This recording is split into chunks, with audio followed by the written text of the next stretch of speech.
Video शुरू करने से पहले आप लोग जरा एक कहानी सुनो। ये कहानी एक छोटे बच्चे की है जो नामडोलिंग मोनेस्ट्री में एक मॉन्क बनने की पढ़ाई या तैयारी कर रहा था। लेकिन उस बच्चे के मन में म्यूजिक था। जो चैंट्स एंड मंत्रास वगैरह वो सुनता, वो उसी में खो जाता। म्यूजिक के इसी पैशन ने उस लड़के के मन में एक आस जगाई कि उसे ये म्यूजिक में भी आगे बढ़ना है। मतलब हम सब इस दुनिया में किसी ना किसी मकसद से ही आते हैं। तो इस लड़के को अपना मकसद क्लियर होने लगा। Specially Buddhist teaching and meditation से उसका जो विजन था वो एक आम बच्चे से ज्यादा आगे था। लेकिन वक्त ने कुछ ऐसा करवट लिया कि उस लड़के को मॉन्क बनने की पढ़ाई छोड़नी पड़ी, क्योंकि उनके पिता को टीबी की बीमारी हो गई थी और उन्हें सपोर्ट करने के लिए इस लड़के को, जो कि अपने घर का बड़ा बेटा भी था, अपने कंधों पर जिम्मेदारियां लेनी पड़ी। इन सब स्ट्रगल्स के बीच अपने पैशन को भी वो फॉलो किया, जिसमें भी उसका इंटरेस्ट जगा। लाइक इवन अपने फोन से शॉर्ट फिल्म भी बनाने लग गया था। हाउएवर 2015 में उस बच्चे ने ठान लिया कि उसे म्यूजिक भी परस्यू करना चाहिए और 15 साल की उम्र में उसे हिप हॉप म्यूजिक से लगाव हो गया। और हमें तो पता ही है, नेप हॉप जो है वो सबसे फास्टेस्ट ग्रो हुआ था पूरे South Asian hip hop scene में। इवन मैं तो कहूंगा इंडियन हिप हॉप से थोड़ा और पहले नेप हॉप में म्यूजिकल रेवोल्यूशन आया था। मतलब ना केवल म्यूजिक वाइज बल्कि जो ऑडियंस है वो भी जल्दी अडेप्ट हो गई थी नेप हॉप म्यूजिक से। All credits goes to the underground artist of Nep hop, जिन्होंने शुरू से ही नेप हॉप को अपने कंधों पे उठा रखा था। Nep hop means Nepali hip hop. And of course thanks to the legend late great Yama Buddha. Yama दाई ने जो किया है नेप हॉप में, वो भी उस टाइम पे, वो वाकई काबिल तारीफ है। हमारी कहानी का हीरो मॉन्क की पढ़ाई पे एक अनिश्चित विराम चिन्ह लगाने के बाद 2015 से हिप हॉप में इन्वॉल्व होने लगा एंड धीरे धीरे गाने वगैरह भी लिखने लग गया था। और 2017 में ऑफिशियली अपना करियर म्यूजिक चुना उस लड़के ने और अपने कास्ट नेम संगे तमंग के इनिशियल एसटी को लेके ये बन गए ST man.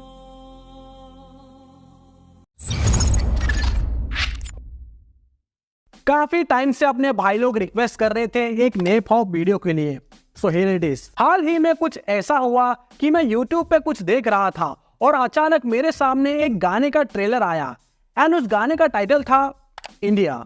But thumbnail and artist का ड्रिप वगैरह देख के मुझे ऐसा लगा नहीं कि ये कोई DHH या फिर पाकिस्तानी हिप हॉप या फिर नेप हॉप का वीडियो या आर्टिस्ट होंगे। मुझे सच में लगा कोई इंटरनेशनल आर्टिस्ट होगा एंड मैंने ऐसे ही उस वीडियो को क्लिक किया, कोस टाइटल इंडिया था। एंड जैसे ही वो ट्रेलर चालू हुआ उसमें जो हुक था वो हिंदी में था and I was like okay and that was very catchy. But मैंने सोचा यार चलो होगा यार कुछ, चलो जाने दो। लेकिन कुछ दिन बाद वो गाना रिलीज हुआ एंड देखते ही देखते वो गाना ट्रेंडिंग सेक्शन में भी पहुंच गया। मैंने उस गाने को जब पहली बार देखा तो मुझे ये विश्वास ही नहीं हुआ कि ये विजुअल्स और प्रेजेंटेशन अपने यहाँ मीन्स हमारे पड़ोसी देश नेपाल में ही हो रहा है। एंड गाना भी काफी कैची था। यस, मैं बात कर रहा हूँ एसटी मैन के सॉन्ग इंडिया की, जिसमें उनके साथ फीचर्ड है बहुत ही खतरनाक आर्टिस्ट लाइक लील जोला, यंग 22 एंड लील नोरजा। जो कहानी मैंने बताई थी एसटी मैन की शुरू में कि कैसे उनकी मोनेस्ट्री की पढ़ाई बंद हो गई थी, या कह सकते हैं कि एक अनिश्चित काल के लिए विराम लग गया है और वो कभी भी वापिस जा सकते हैं, कॉज पता नहीं उसका बुलावा कब भी आ सकता है। मोनेस्ट्री से आने के बाद वो जब अपने घर पे अपने फैमिली को सपोर्ट कर रहे थे तब भी उन्होंने अपने पैशन को ही फॉलो किया। बेसिकली वो हर एक क्रिएटिव चीज करते थे, लाइक पोएम्स लिखना, शॉर्ट फिल्म्स बनाना, कहानी लिखना एक्सेट्रा। और उनके फैमिली में देखा जाए तो उनके अलावा उनके 2 भाई और एक बहन भी है। तो इन्हीं सब रिस्पॉन्सिबिलिटीज के बीच में एसटी ने अपना विजन डेवलप किया कि उन्हें आगे क्या करना है। कुछ शॉर्ट फिल्म्स एक्सपेरिमेंट के तौर पे उन्होंने बनाया एंड तब उन्हें रियलाइज हुआ कि उन्हें म्यूजिक में भी अपना करियर आगे बढ़ाना चाहिए और इनफैक्ट म्यूजिक ही चूज करना चाहिए। और उन्हें हिप हॉप में काफी पहले से ही इंटरेस्ट था, तो उन्होंने ना केवल रैप किया बल्कि कंपोजिशन और म्यूजिक प्रोडक्शन में भी अपना हाथ आजमाया, जिस वजह से उनका जो म्यूजिकल अप्रोच था वो काफी वाइड हुआ। जो एसटी मैन को नहीं जानते हैं उन्हें लगता है कि ये एक फ्लेम बॉय है या मतलब एक बिगड़े हुए बंदे हैं, but he is a true genius. और ये मैं इसलिए कह रहा हूँ क्योंकि एसटी मैन को पता है कि उनके आर्ट को कैसे लोगों के सामने दर्शाना है। बहुत सारे ऐसे आर्टिस्ट होते हैं जो लिरिक्स तो बहुत अच्छा लिखते हैं बट कंपोजिशन में मात खा जाते हैं, और बहुत सारे ऐसे आर्टिस्ट हैं जो ये दोनों चीज अच्छा कर लेते हैं बट म्यूजिक वीडियो में कहीं ना कहीं मात खा जाता है। बट इस मामले में यहाँ पे कमाल दिखाते हैं एसटी मैन। जैसे मैंने बताया था, उन्होंने शॉर्ट फिल्म भी बनाया हुआ है अपने फोन से, तो उन्हें एक जनरल आइडिया है चीज़ों को कैसे एग्जीक्यूट करना है, मतलब ऑडियंस के सामने कैसे चीज़ों को प्रेजेंट करना है। वैसे एक दो गाने नहीं, एसटी मैन ने अपना डेब्यू एल्बम भी लॉन्च किया है जिसका नाम था रैप स्टार, जो रिलीज हुआ था 2022 में। प्रायर टू दैट एसटी ने अपना एक सॉन्ग ड्रॉप किया था 2021 में, जो था मूसे को छोड़ा, जो एक ब्रेकआउट सॉन्ग बना एसटी मैन के लिए, एंड जिस वजह से वो काफी ज्यादा वायरल भी हुए थे और फेमस भी ऑल ओवर द वर्ल्ड में नेपाली ऑडियंस के बीच। सोचो, एक मॉन्क बनने के लिए जो बच्चा पढ़ाई कर रहा है, वो आगे चल के नेप हॉप सीन में रेवोल्यूशन ही क्रिएट कर रहा है। एंड हाल ही में जब इंडिया सॉन्ग आया था तो वो ट्रेंडिंग पे भी था, एंड काफी ज्यादा रील्स एंड शॉर्ट्स वगैरह लोग बना रहे थे इस गाने पे। यूजुअली जब ऐसा कोई आर्टिस्ट फेमस होता है तो वो इस फेम को ऐसे हैंडल नहीं कर पाता है, बट एसटी मैन इस मामले में बहुत सही है। एंड जब मेरी बात हुई उनसे पर्सनली तो वो काफी सपोर्टिव थे, एंड उन्होंने जब अपना विजन बताया तो आई वाज अमेज्ड कि कैसे ये बंदा नेपाली म्यूजिक इंडस्ट्री में एक नया रिवोल्यूशन क्रिएट करना चाहता है। और देखा जाए तो आने वाले 5 साल में नेप हॉप और ग्लोबल लेवल पे जाएगा, because they have very strong line of artist and team work amazing है भाई।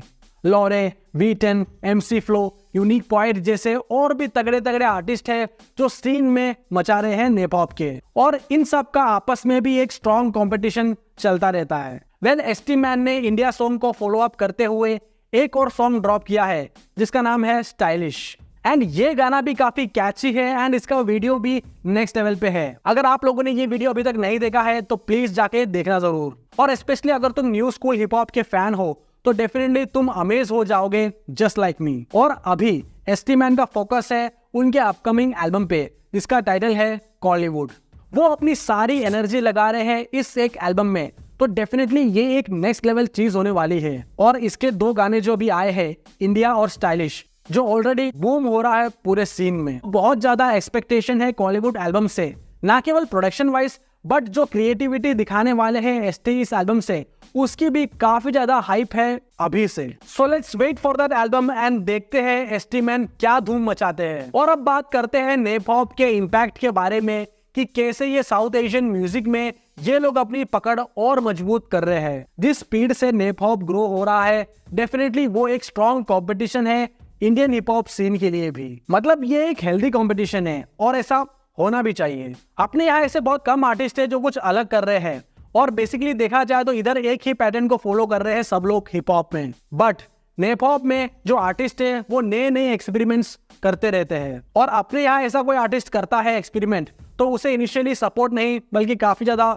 हेट मिलता है, और इसी वजह से उस आर्टिस्ट को भी मजबूर होकर जो पब्लिक डिमांड है, मतलब जो म्यूजिक चलता आ रहा है या चल रहा है, उस टाइप का म्यूजिक बनाना पड़ता है। तो आप लोग भी अगर ऐसा कोई आर्टिस्ट है जो डिफरेंट कर रहा है तो उन्हें सपोर्ट करना, ताकि इंडियन हिप हॉप और भी तेजी से ग्रो हो और इवोल्यूट करे। तो ये था भाई लोग एसटी मैन का एक छोटा सा वीडियो। आप लोग अगर इन्हें नहीं जानते हो तो चेक मारना, बहुत ही डोप आर्टिस्ट है। और अगर आपने एसटी मैन के गाने सुने हैं तो कमेंट सेक्शन में अपनी राय बताना कि कैसे लगे आपको ये artist. By the way, shout out to Lil Jhola, Young22 and लिल नोजा। सॉरी अगर मैं नाम गलत प्रोनाउंस कर रहा हूँ तो, but shout out to the whole team. वैसे एसटी मैन का भी लेबल है जो है नेपाल हिप हॉप रिकॉर्ड्स, जिसके अंडर में ही ये 2 गाने इंडिया और स्टाइलिश आए हैं। एंड एसटी मैन का मेन मोटिव इस लेबल को खोलने का ये है कि वो एक प्लेटफॉर्म प्रोवाइड कर सके दूसरे नेपाली आर्टिस्टों को भी। एंड उम्मीद करते हैं एसटी मैन ऐसे और भी आर्टिस्टों को लेके आए सीन में। Shout out to all the underground artist of Nepal and much love and respect to all the mainstream artist of Nep hop.